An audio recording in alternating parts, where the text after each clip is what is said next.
Сау саламатсыздар ма қымбаттыларым. Сіздердің алдарыңызда бүгін жағалы кимешекпен отырмын.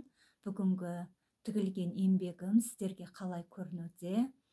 Қазақ кимешектерінің бірі, рет саны 93, осындай бейнеде келгендіктен жағалы кимешек деген кимешек тігіп шықтым. 99 кимешектің бірі, рет саны 93. Сіздер де осылайынан тігіп киюлеріңізге болады. Бұл кимешектің аты жағалы кимешек.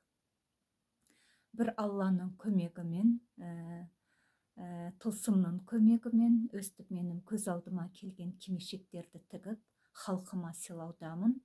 Өте көптеген мыңдаған кимешектер тігіп халқыма, қазақ аналарына, қазақ қыздарына сыйлаудамын.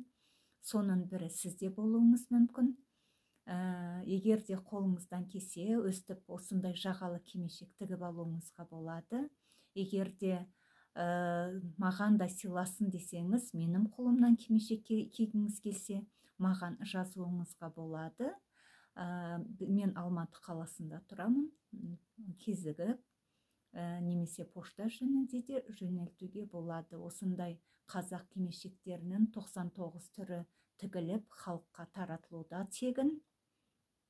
Соның бірі сізге де бұйыруы мүмкін.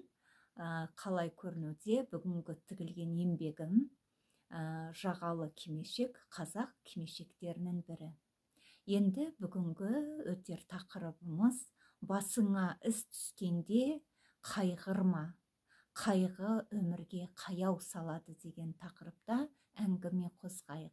Негізі алып қарайтын болсақ, көптеген адамдар қандай да бір қиналыс келген кезде өте төменге түсіп кететін жағдайлары да болады, я. Сондықтан да әр уақытта күн мен түнді салыстыра келіп, егер де түн болса артынан күн шығатынын әр адам біледі.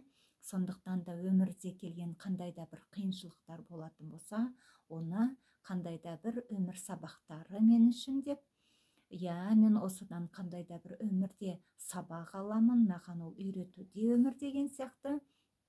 Өзіңізге бағалы, берекелі күн мені алдымда тосуда деген сияқты, өзіңізге әдемі ойлар, жоспарлар құрып, әдемі күндерді алдыңызға ырымдай біліңіз. Қазақ негізі ырымшыл халық, жоспарлауды білген халық. Аналарымыз біздің өте ақылды да білімді болған. Сондықтан да қазақ халқы өте жоғары дәрежеде, көшпенді халық болса да өмір сүрген.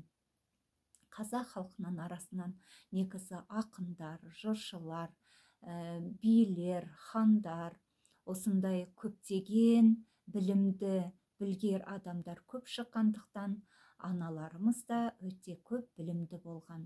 Осындай адамдарды тәрбиелей білген әр ананың көптеген үлесі көп болған. Сондықтан да өміріңізде қандай да бір қиындықтар келіп жататын болса, оған қайғырмаңыз. Керісінше ойлаңыз, мені биіктерге жетелейтін осы менің өміріме сабақ болуда. Сондықтан да мен осы қиындықты жеңіп шығамын. Себебі мен ұлы халықтың ұрпағымын, ұлы адамдардың ұрпағымын.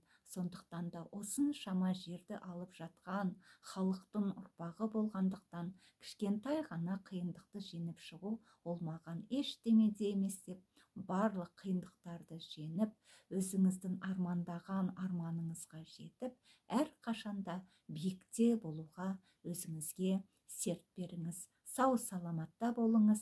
Сіз биіктерге шығушының ең біріншісі боласыз, оған сеніңіз.